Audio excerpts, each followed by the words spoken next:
everybody. Nice to see you. I see some more people coming on in. Nice to see some familiar names as well as some new people. So as we're kind of coming in, the question that I always love to ask is to have everybody pop in the chat where you're from, where you're calling in from today, because it's always such a blast to see our nationwide, global, totally awesome group of people. So shout out your hometown or whatever wherever you're dialing in from. California making the first appearance. We've got Ann Arbor. Let's see, we got some Texas. Hey, how's it going?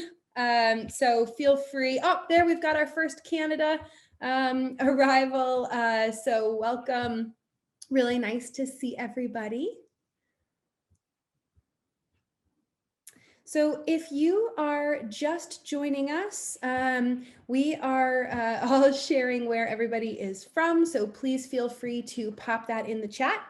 A little bit of housekeeping as we get going for the day. Oh, we've got a Madrid. There we go. We've got our first appearance from Spain. So welcome, welcome. There's Germany. Happy to have everybody.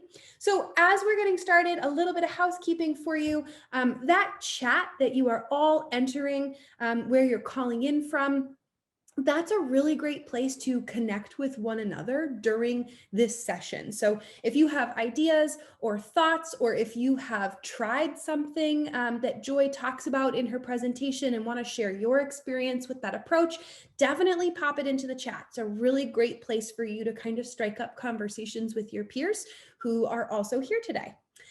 However, if you have a question that you would like Joy to answer, you should put that in the Q&A box. And that's where I will be monitoring and making sure that we're kind of keeping an eye on your questions. And I will kind of find places to surface those to Joy to make sure that she can see them as she's sharing her screen. And we will have some time at the end for questions. So that's the best place to ask questions that you want Joy to answer. However, if you have questions that you would like to know kind of what your peers think, pop that in the chat. Definitely leverage that as kind of a back channel place to hang out. So once again, I see we have a bunch of new people that have joined in as I was giving the housekeeping. Welcome, really nice to see you all. As we are getting going, pop where you're calling from into the chat. You can find some geographic fellows in there and see who you are near. Right now, I think it looks like California is the strongest showing in the chat right now. Also, a bit of housekeeping. When you are in the chat, you have some options in the drop down. You can send a message to the panelists, or you can send a message to the panelists and attendees. If it's panelists, it's really just us. And so your peers won't be able to see all of the comments that you're making. So you should choose panelists and attendees to make sure that you get to participate in the conversation with everybody else. Without further ado, I am going to kick us off here if all the housekeeping is out of the way. Joy, you can pop me to the next slide. Thank you very much. For those of you that I have not had the pleasure of meeting yet, it is delightful to get to spend this hour with you. My name is Georgina Donahue. I am the Director of Community for the Pragmatic Alumni Community. And that is really the place that all the Pragmatic Training alumni hang out to get really actionable and really practical. So we spend our time in there talking about, real world tips and tricks that have worked for people, examples of how they have implemented pragmatic training, as well as, really good examples of key activities and deliverables that have worked really well for other people. So if you're an alumni and you have not joined the community yet, highly recommend you do so. If you have joined the alumni community, but you haven't shared what you're working on, or you haven't asked a question yourself, you are missing out on the best way to get tactical advice from your peers. So highly recommend you do that. one of the best things about, nope, that's all right. We can go where I'm ready for the next one, Joy. One of the best things about my role and about the community is that we get to work with people like Joy. So Joy is an ambassador in the Pragmatic alumni community called the PAC, which means that she hangs out in there. We have the very special privilege of being able to ask her targeted and specific questions. So if there is anything that you didn't get an answer to today, or if you have a question for Joy that it's a little bit too targeted to be asked in kind of a broad setting like this one, the PAC is the place for you. Let's move right into it, because I'm super excited about this conversation today. So of course, product professionals, product marketing professionals, you're not an indecisive bunch, right? You're all constantly making decisions, and you're doing that to make sure that you drive successful outcomes. But you know, I've been there. I'm sure you've been there. The decisions can sometimes be a little risky, and there's just so many of them that the sheer number of questions that arise can get a little bit overwhelming. So Joy is here today. Joy Levin is the president of Alum Research and Analytics, and she's just an absolute master of totally digging through layers of customer thought and behavior to get down to the actionable insights that are going to give you a competitive advantage. So she's going to talk to us today about how to really focus on the most critical questions that you need to answer, and how you can use your existing knowledge and really tap into that to inform your decisions and fill the gaps, right? If you were here early, you also heard us talking about how Joy might as well be your like fairy godmother of product marketing too, because she always brings an awesome gift.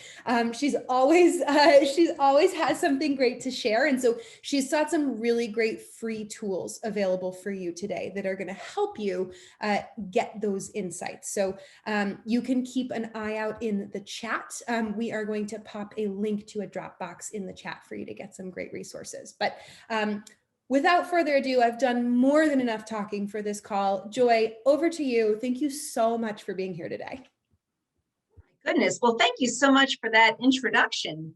So today we have a lot to cover. And Georgina, one thing you said that really hits home for me is how this community and Pragmatic is about being practical and actionable. So I've designed this workshop to be very practical and hands-on.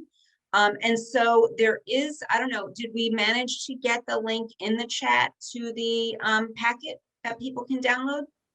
I think that is on its way. So Okay. just a couple of moments. Yes. No problem. So there is a packet. If we can't put it in, it's not a problem. It just will help to facilitate this. But while we're getting that together, right now, we'll go over today's agenda. And even if you get it, take your time, because we won't need it for a few minutes. But today's workshop, I designed to be really interactive, because I don't know about everybody else, but after the last year and just sitting and listening to talking heads, it's a lot. So I've made it very interactive. So I'll be pausing throughout for questions, and then I'll take some more questions at the end. So, and I don't remember if I sent over a couple of polls, but if I didn't, it's completely fine. We can use the chat for that as well.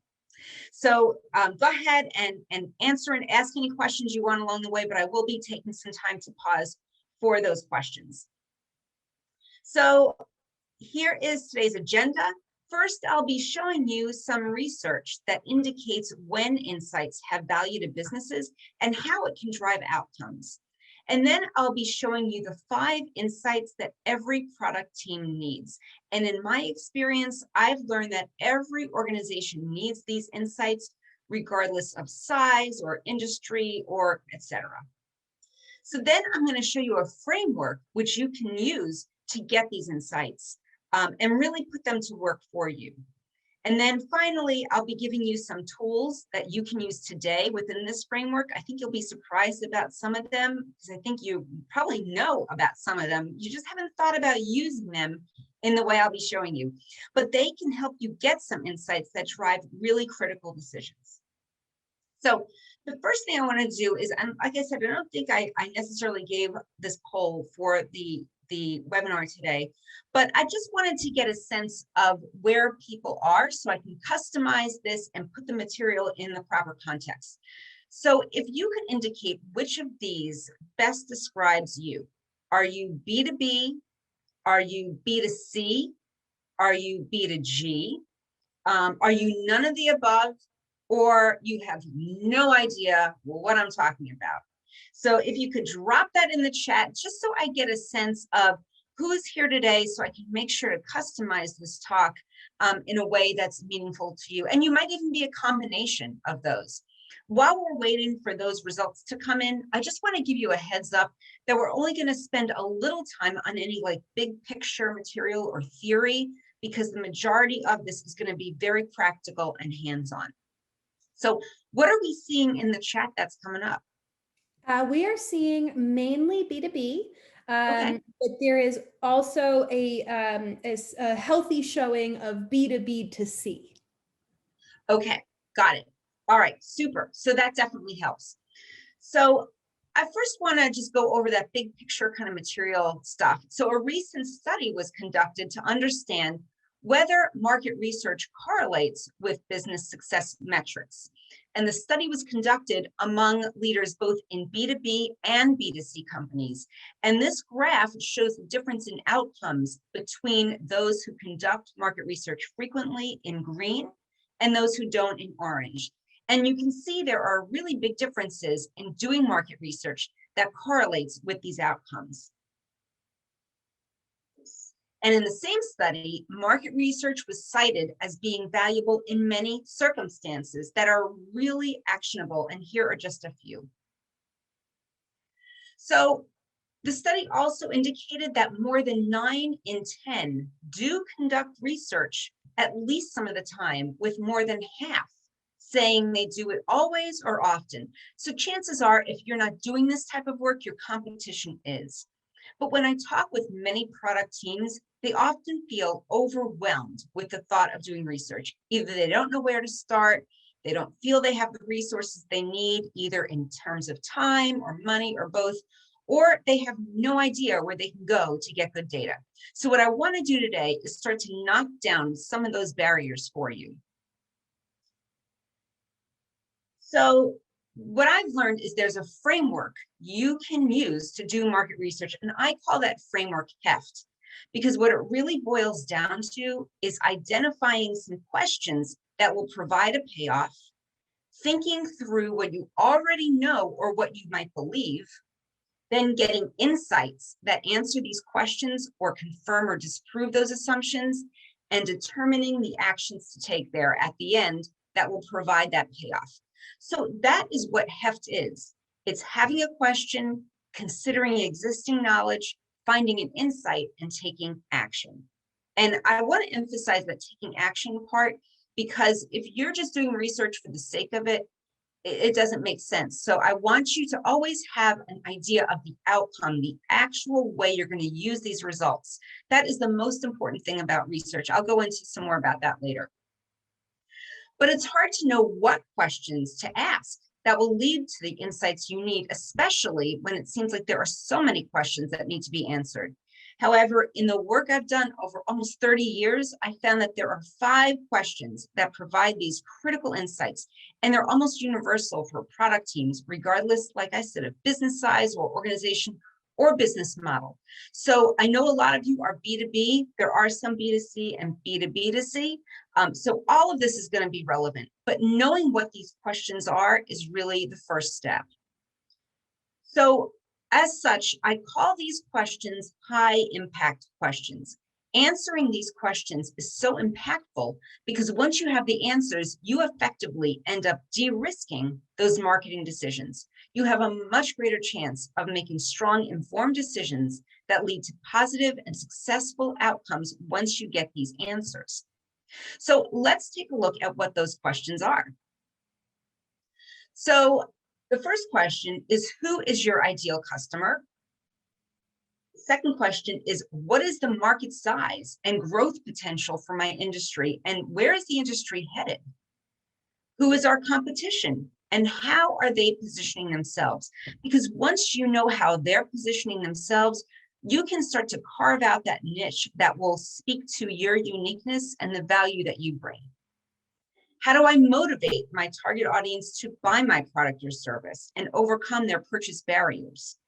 And what are my customers' pain points? And how do I effectively address them? So these are these 5 high impact questions. And as I mentioned earlier, I'm going to be giving you some actual tools to get some of these insights, but I'm going to focus on these first 3 questions because we just don't have time today to get through all of them. But I want to make these really meaningful for you since we're going to tie them back to your business. So now that we've got our questions, we just need to get these insights, and then we can determine the actions to take. So in order to facilitate this process and make it a lot more concrete and applicable to your situation, I've come up with a couple of product-oriented businesses and examples. So you can just kind of get a sense that kind of helps people sometimes to see how this applies. And then we'll also customize them for you. So we make them applicable to what you're after. So our first example is a company we'll call Smart Growth Toys. So this is a company that sells toys to parents designed to help them maximize their child's developmental growth. So they've gotten some positive reaction to some prototypes, some early success, and they're beginning to think of how they're going to market in a more intentional way to both consumers and investors. The second example is a company we'll call Virtual Note. So the founders of Virtual Note developed their software app because they're finding there really aren't apps available that facilitate note-taking during virtual meetings and the delegation of tasks that arise during these meetings to those who haven't attended. So Smart Growth Toys was a B2C example. Here we've got a B2B or even a B2G company. So let's now move back into those high impact questions so we can take a look at what they mean for these examples and also what they mean for you. So that first question, who is my ideal customer?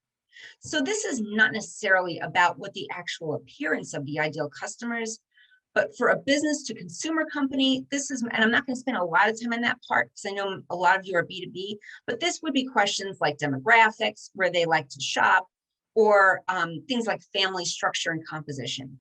For a B2B company, this covers issues like jobs and job titles, the types of organizations they work for, and maybe their revenue in a typical year.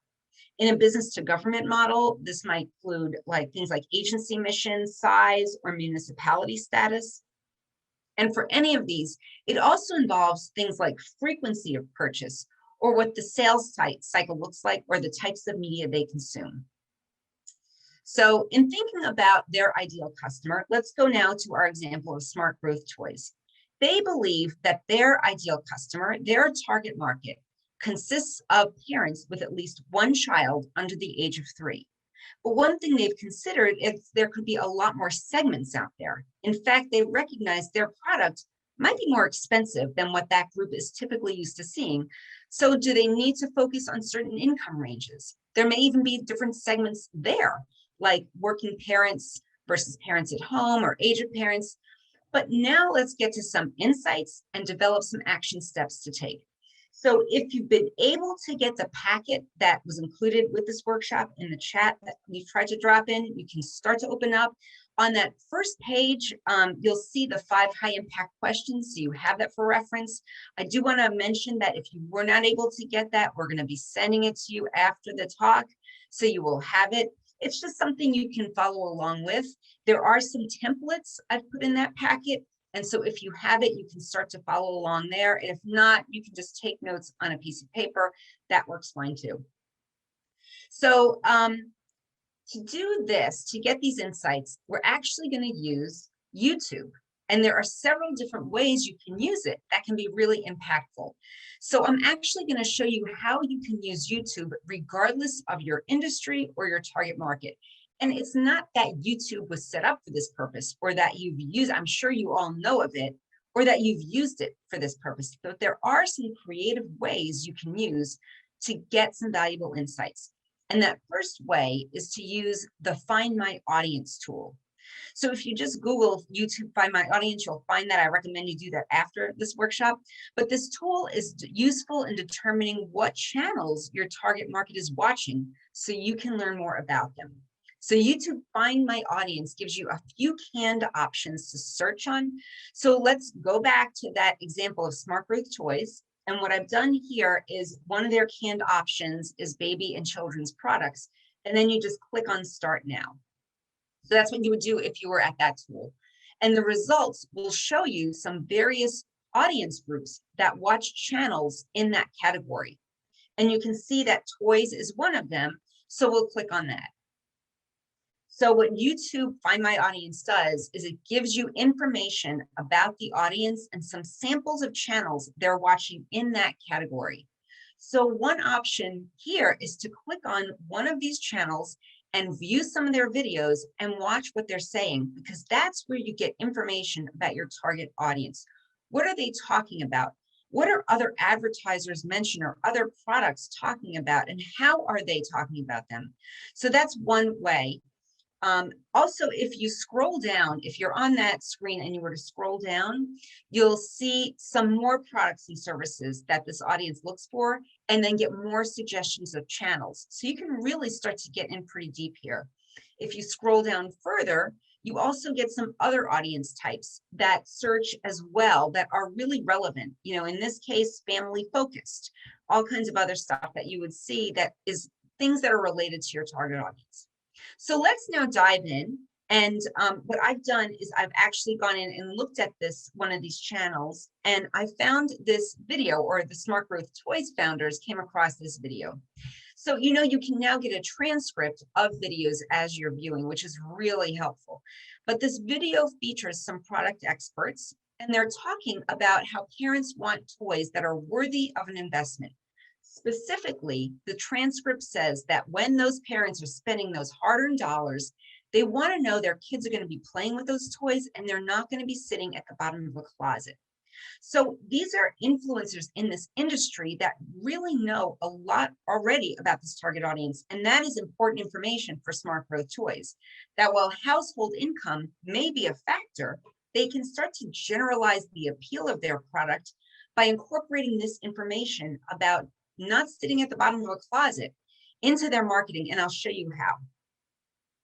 So now let's go back to that template I had put up earlier. So an insight that they've been able to capture just from that little bit of research is to correct an assumption they had made, that the cost of their products may limit them to a certain higher income target.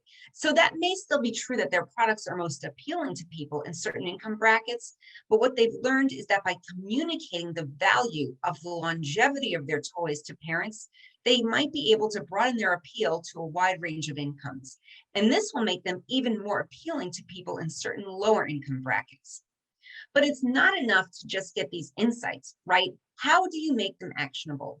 So in this case, Smart Growth Toys decides they're going to look at incorporating this information into marketing messages, their website content and their ads, specific wording that emphasizes the lasting value of their toys. This will help them appeal to their target audience now that they know some of the things that they're looking for. They've also decided to look at their packaging and use imagery to demonstrate how their toys are appropriate for different seasons of the year and different ages. So now I want to turn to our second example, Virtual Note. This was that B2B company, and they believed that their product would appeal to mostly white-collar professionals, but they also think it would be more efficient to narrow that down to some specific segments. So specifically, maybe it's better for certain team sizes, regardless of company or if they're government, municipality, or agency. So what I want to do here is show you another way to use YouTube. You can search on a day in the life videos. There are a lot of reasons that people create these, but they give you great insights into your target audience. So I want to take a look at that and show you how you can use it. And I find this usage of YouTube especially applicable for B2B. So remember that Virtual Note is developing an app for note-taking during virtual meetings, and they've identified some segments they think their products will appeal to. one of which may be software engineers, so that when they go into YouTube, they can search for a day in the life of a product engineer. So what they find is a product engineer on a very small team, and he has made this video, and he describes coming out of a virtual meeting and needing to communicate notes with other departments in the company. So and he talks about being on a small team and how there are such limited resources, and there's a need to be extremely efficient. So the virtual note founders think, wait a minute, that is something, there's a key to our target audience, a possible key. They also find the second video. This is a product engineer who is describing her first day on the job and finds out from a coworker that taking notes during meetings can lead to missing some really critical information. In this case, the coworker suggests that their new employee record all of her meetings. But one of the virtual note founders remembers that he's heard that they don't want to have to go back and listen to recordings because it can take so much time to find exactly what they want. So in this case, Virtual Note is going to use this research to fill in some gaps in their understanding of the target audience that provides the beginnings of some segmentation strategies. So they're going to learn that there are small teams. They have learned that small teams are faced with really limited resources. And they've also discovered a new segment they really hadn't considered before, because the Virtual Note app has the ability to onboard new employees who don't have time to listen to recordings. So the founders decide to think about the possibility of targeting some human resources departments. And they also decide to launch a Google AdWords campaign targeted at small product engineering teams. So now I want to turn the tables on you. What are some thoughts you have about your ideal customer?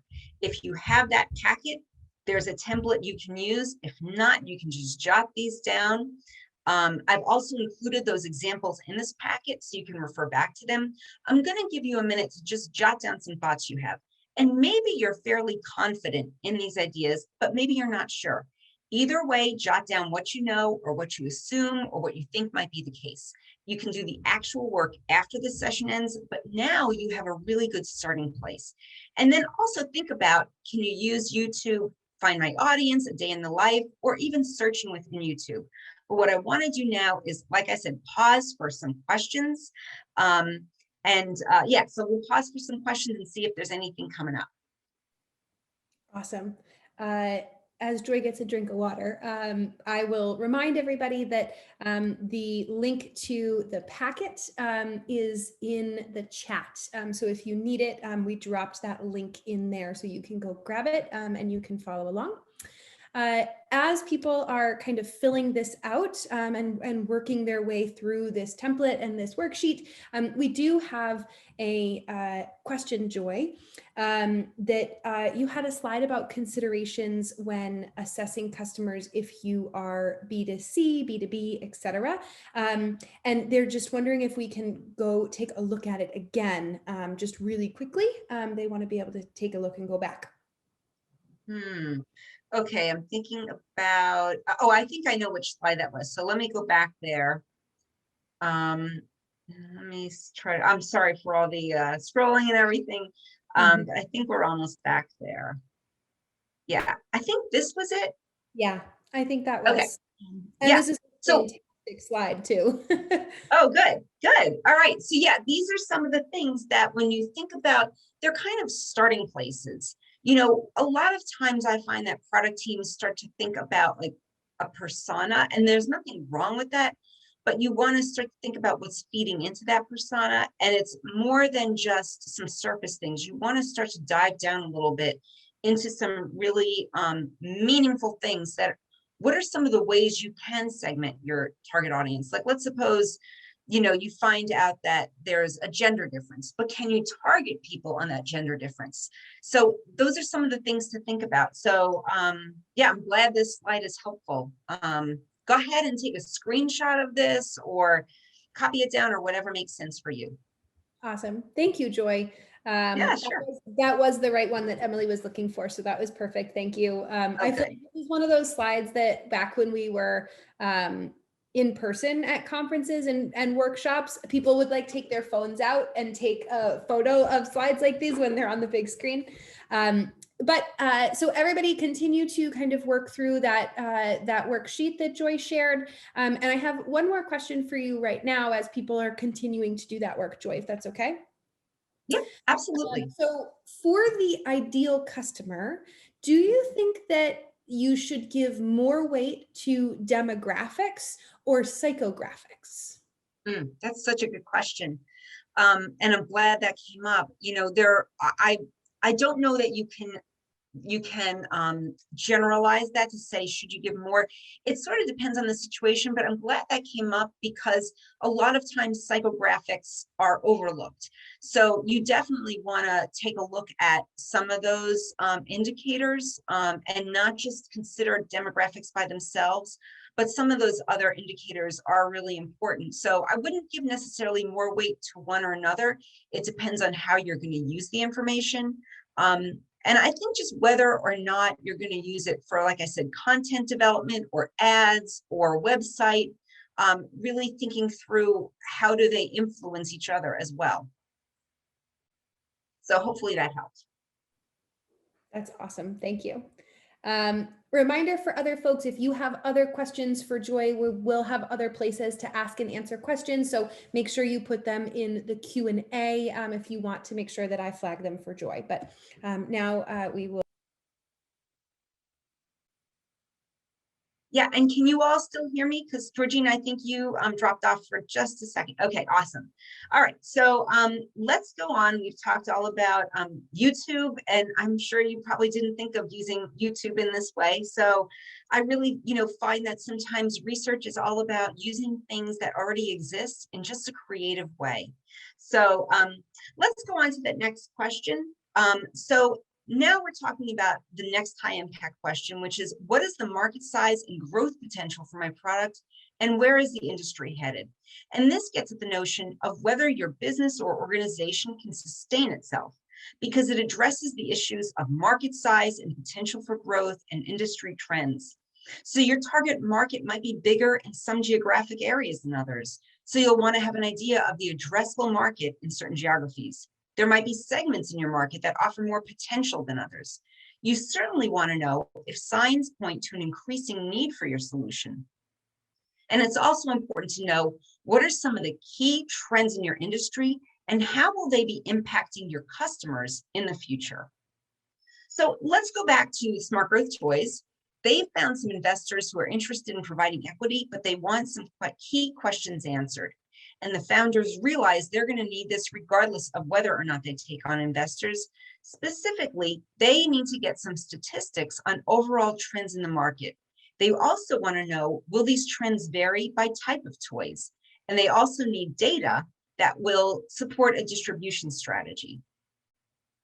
So a tool that I really like for this kind of research is blogs, because they provide different perspectives and often tie into well-known and established authorities and sources. So there are some things to be aware of when using blogs. However, you'll want to keep in mind if you're using data from a manufacturer's or retailers or influencers blog to really critically evaluate it, because all of them can present accurate data, but sometimes it's used to support an agenda. So you want to be careful about what you're using and look for the primary source. For example, if a blog quotes a study, try to find that study and see if the data matches or if it was taken out of context. Another tip is when you're doing this to include the word blog in your searches, because that helps narrow down your results and gives you a better chance of finding what you're looking for.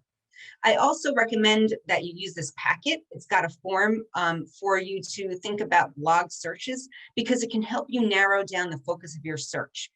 So we're going to get to that form in a minute, but let's go through some examples first. So using our Smart Growth Toys examples, we're going to search on blog developmental toy market. Again, remember, I'm using the word blog in the search. That will really help filter down all of the responses you can possibly get. And we know there are a ton. So here's a blog relevant to Smart Growth Toys. This cites some worldwide trends instead of those limited to the US, but it can still be useful. What they find is in looking at this blog, there are some statistics that are useful both for them and their investors. There are some solid numbers here they can start to use in projections, although they'll want to look at the primary source of those projections, because that source might be using some assumptions, so they'll want to look into that.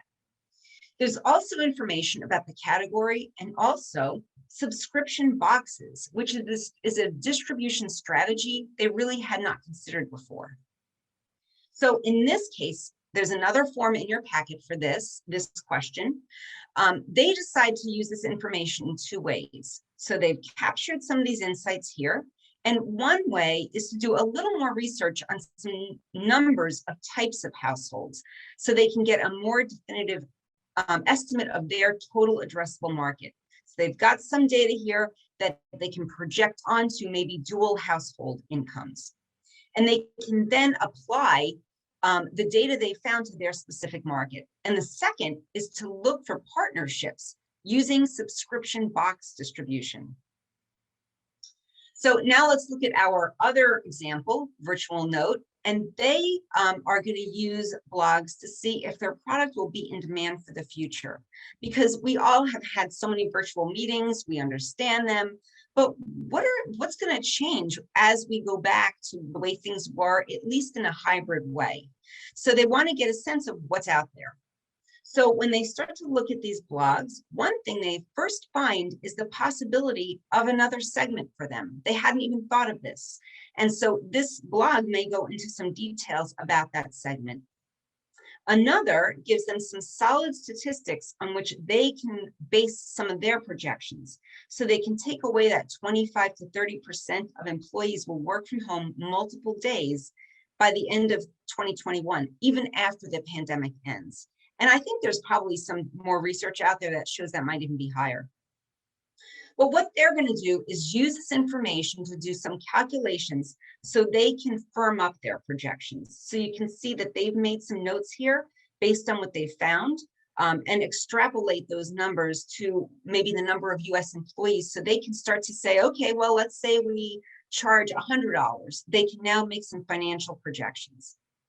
So once again, I'm going to turn the tables back on you and say it's your turn. So I'm going to give you a minute to jot down any thoughts you have about your industry or trends, and jot down some search terms you can use for blogs that could give you some useful data. And all of this, again, is in your packet. You can certainly take notes on it, and I'm going to pause again for questions.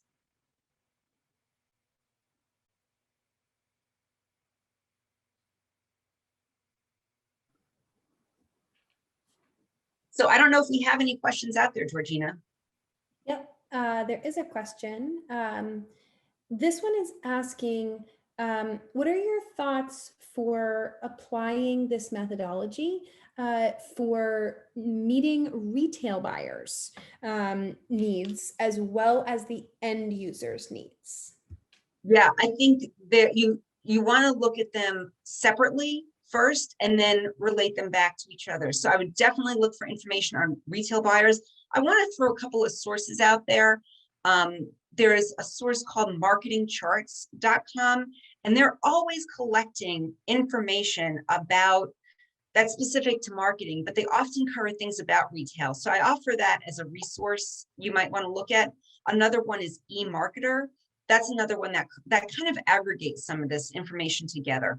And then definitely look at trends among consumers to see, are they jiving together? Are they indicating some different things?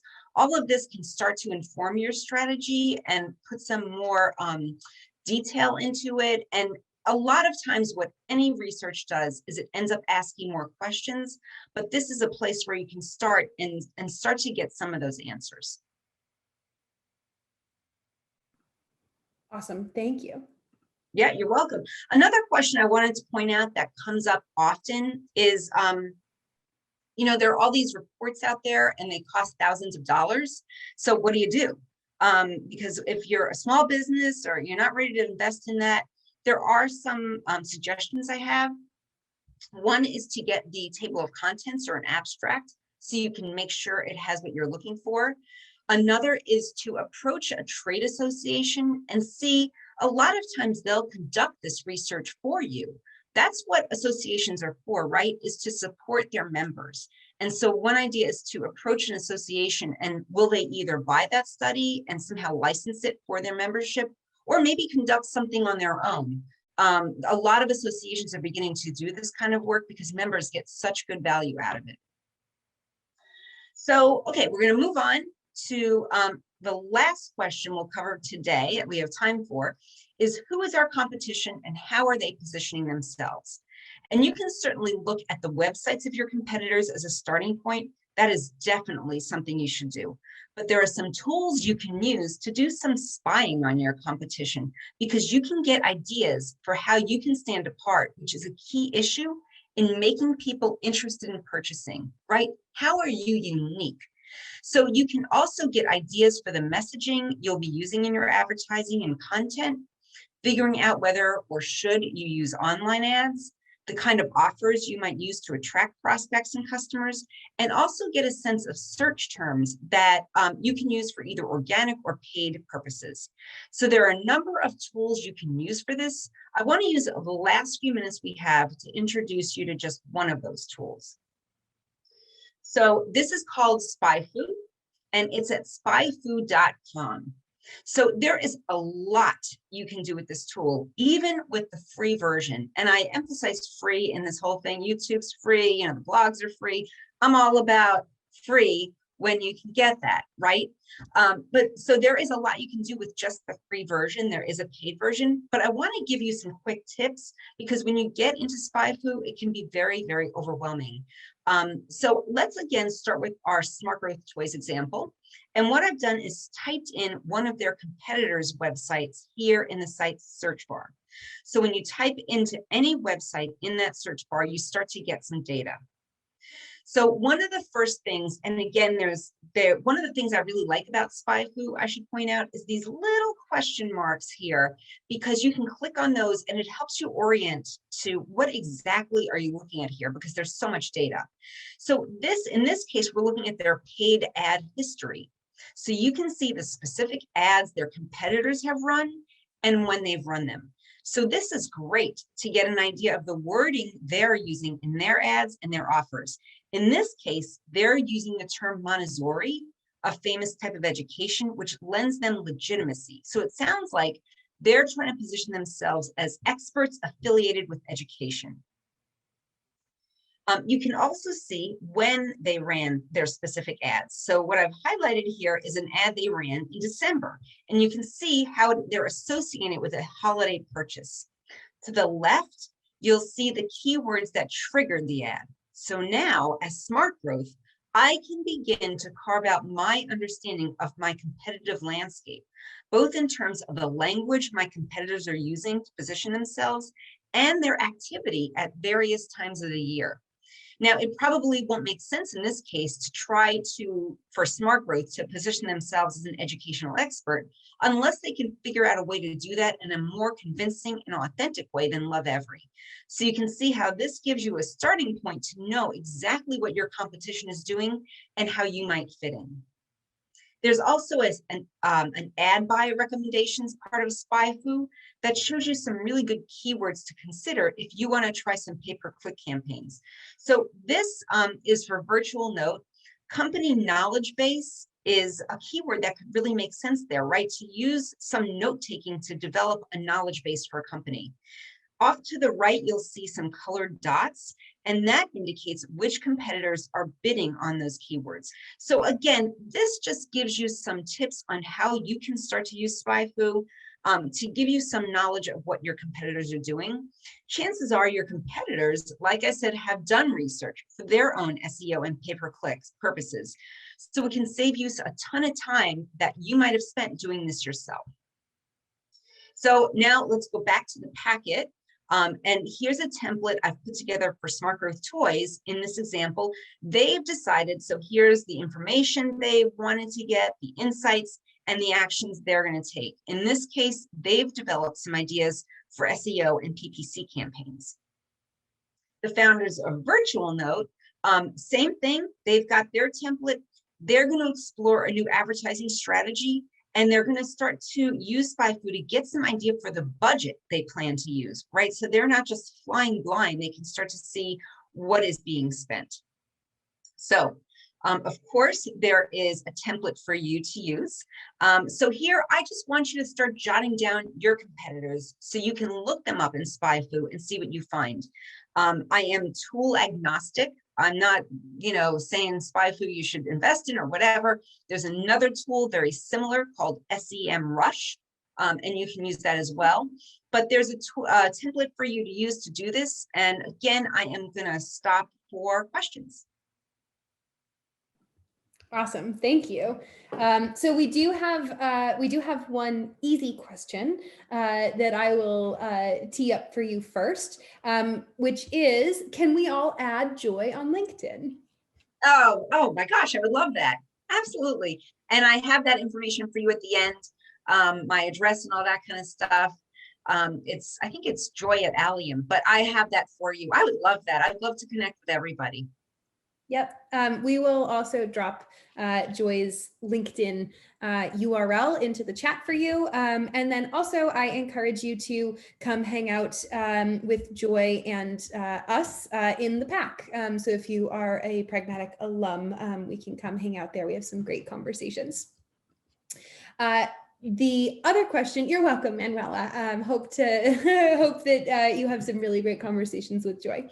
The next question we have is, okay, so what if you're not really sure what potential direction to go in? You don't really know what direction is good. Your hypothesis is still, kind of shaky. How do you substantiate your thoughts? Are there any kind of methodologies that you use just to get to the point of being able to kind of use these templates? Yeah, I would start by kind of, if you have any hypotheses, jot those down and start to use these to either prove them out or maybe realize that they're just not true. So look at what people, when you think about YouTube, don't necessarily think about whether your target audience is using it. Like the day in the life videos, a lot of people make those for all kinds of reasons. They want to either show students what to expect. They just make them for all kinds of reasons. So start to dig into some of these to get a sense of, are your assumptions true, or any hypotheses? What are people thinking? Just start to build that picture. Another thing I want to mention here as a possible approach is this is a fantastic approach for an intern, right? If you can find a student, let them loose with these tools. They have the time and they have the interest probably, and it gives them great professional experience, great insight to an industry. It's a really excellent use of their time. So one thing you can do is start to, give them some ideas you have, or some thoughts you have, or some things you've read, and see, can they prove it out or disprove it? I hope that helps with that question. Yeah, that's awesome. I think that's really good advice. Do you want to do one more, or do you want to carry on and we'll save it for after? Sure, we'll continue on. Well, I have a few more slides, but great tools here, right? And the idea is to find the tools that don't consume a ton of resources to get these insights, or demand resources you just don't have for these questions and the other high impact questions. So going through all of the questions and many, many more tools you can use would go way beyond the time for this workshop. So I've actually put together a course that I call, Take No Chances, Inside Hacks for Marketing Success. So it's a self-paced course. You start when you're ready, complete it on your schedule, although it's designed to be completed in about a week, requiring like an hour a day. So I built this course to deliver the tricks of the market research trade to yield solid evidence-based insights customized for your needs. And it includes a lot of what we covered today, but goes through all of these high impact questions with literally dozens of tools and resources. It includes more of these action-oriented exercises, and I give you some tips on how to use the research techniques that all major brands use. It also includes a live bootcamp session with an open mic format, so plenty of time for personal interaction. And it's not one of those huge sessions where just a few people get to ask questions. I limit each bootcamp to a small cohort, so it's also a great way to expand your network. So I am giving a 30-minute I'm sorry, a 30-day money back guarantee. I'm giving a 10% discount to today's attendees. You could use this discount code PAC 2021. It's good through Sunday midnight. And so you can go here to learn more. And if you're not interested, it's totally fine. I hope you got some really good insights from today, just to use some of the tools I've shown you. So I want to take one more poll. And again, you can put this in the chat. I want to hear from you which of these you think you would use, right? YouTube, Find My Audience, YouTube, A Day in the Life videos, blogs, or something like Spy Food. If any of these resonated with you, I would love to hear that. So go ahead and put in the chat, and you can put more than one if you liked a couple of them. Just always love to hear, how these tools resonate with other people. So do we have anything in the chat yet about those tools specifically, Georgina? Yeah, we absolutely do. And they all seem to be really resonating with people. I can't even see one rising to the top as the favorite, to be That's honest. great. It looks like they're all really resonating with folks. Good. Yeah, because I wanted to make sure that everybody can find at least one tool that they can use. So before we finish up and I take more questions, just want to give you some key takeaways and action steps. First, remember that HEFT framework. What this does, and I think this feeds back into one of those questions that came up, is it gives you direction. It uses what you already know so you don't duplicate your efforts. It directs you to real insights. And what I think is most important, drives you to take action. As far as I'm concerned, there is nothing worse than doing some research and just having it sit on a shelf somewhere.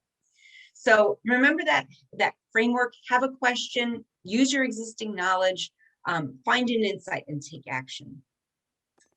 Consider those 5 high impact questions because they cover what every entity needs to know to be successful. They're universal and will lead you to actionable data, the importance of which I just covered. So other takeaways from today: know your ideal customer, go beyond those demographics, like that really smart questionnaire mentioned, into their psychographics and other important characteristics. Have a strong understanding of industry trends and important facts, and not just how the trends will impact you, but how they impact your customers, because then you can really speak to what they need. And finally, explore your competitive landscape, because it will give you a sense of what can set you apart. And these takeaways are also in today's packet. So that is it for the workshop. And now let's head to Q&A. Happy to take some more questions. Awesome. Thank you, Joy. That was so great. I feel like all these really great hidden gems that I never knew about before. I'm really glad that you pointed us all towards. Really quickly, before we go into asking and answering a couple more questions, we have a survey for you, just really quick about how we did in bringing this webinar to you today, that if you could take a moment and fill out, that would be really wonderful. And then also, as you're doing that and as you're kind of thinking about that, we probably have time for a couple more questions. We're really kind of right on the edge of the time slot. So put your questions into the Q&A, and I will make sure to flag them for Joy. And if we don't get to your question, feel free to email me, connect me on LinkedIn. Happy to answer anything. Yep. Awesome. Thank you. So as you're doing the poll and thinking about additional questions, I have a question here, Joy, that I think is a really good one. And it's about identifying the competition and how your positioning might differ for B2B versus B2C. Because this question asker assumes that there might be some challenges in finding out the keywords or the marketing information for B2B when it might be easier in a B2C context. It could. So I would definitely start with websites and think about your solution in terms of your competition. So what I mean by that is you might think, oh, we're in this space, here are our competitors, but think about what the problem is that your customer has and what they're doing. So it might not be a competitive tool, it might be something entirely different. So this means getting into their mind space really and thinking about how are they solving their problem today? Because a lot of times product teams will say, well, we don't really have competition. We're the first to offer this.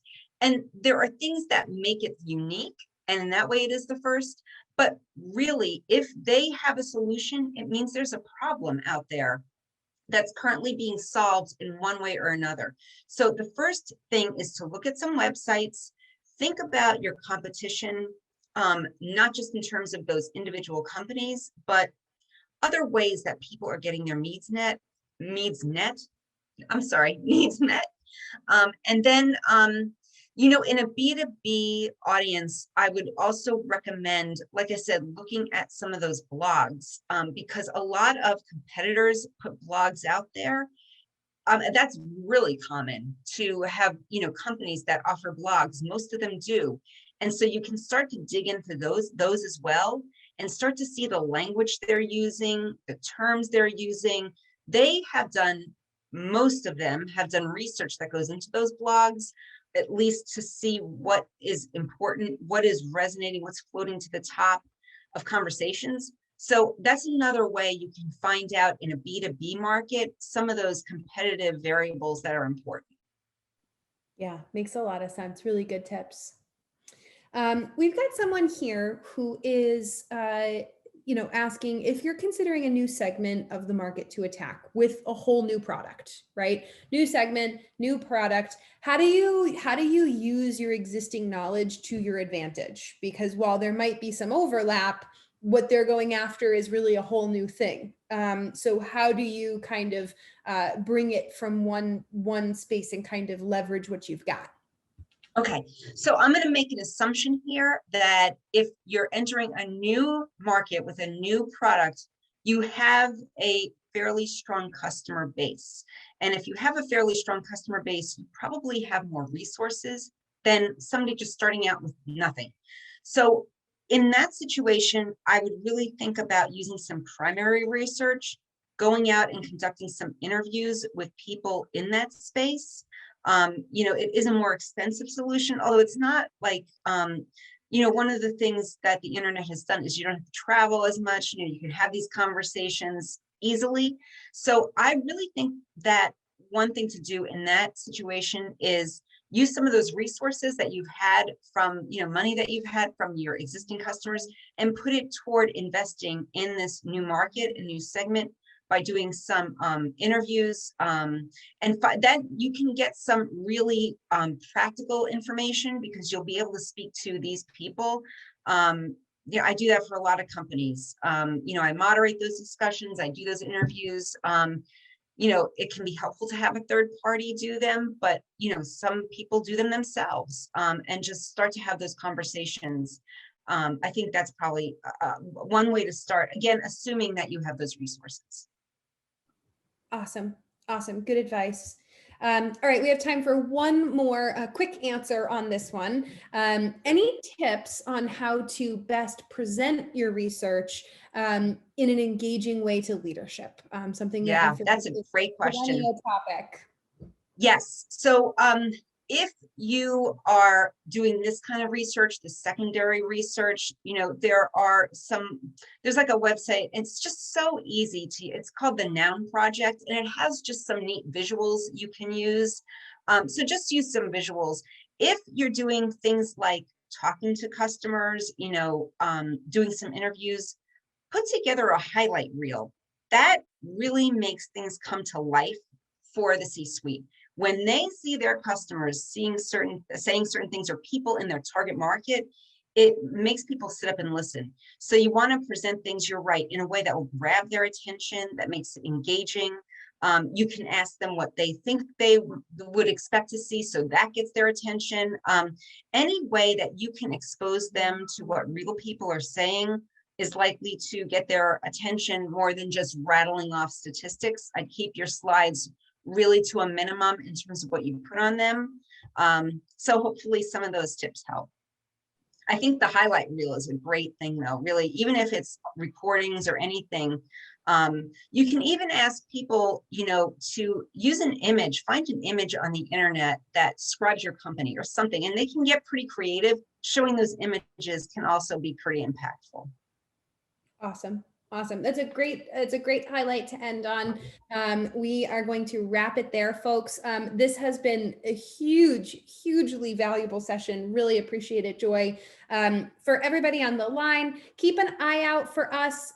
We are going to send you an email in the coming days. We will have a recording of this session for you, as well as an additional copy of the workshop packet that Joy was gracious enough to share with us. And if you'll pop me to the next slide, Joy, we have the upcoming product chat hosted by the Pragmatic alumni community. If you want to come to another one, we are going to be talking to Oji Udezi, who is the CPO at Parasible, formerly of Calendly, Atlassian, and Microsoft. So he is a wildly interesting fellow, and he's going to be talking about manufacturing lightning in a bottle. So how you can create innovation, but do it again and again at every company that you move to. So join us next time. But for now, thank you so much, Joy. This was fantastic. Total delight to learn from you as always. Well, thank you so much for having me. It was such a pleasure. I always love coming to Pragmatic. Awesome. All right, folks, thank you so much for joining us. Awesome to see all of you today, and we will catch you next time.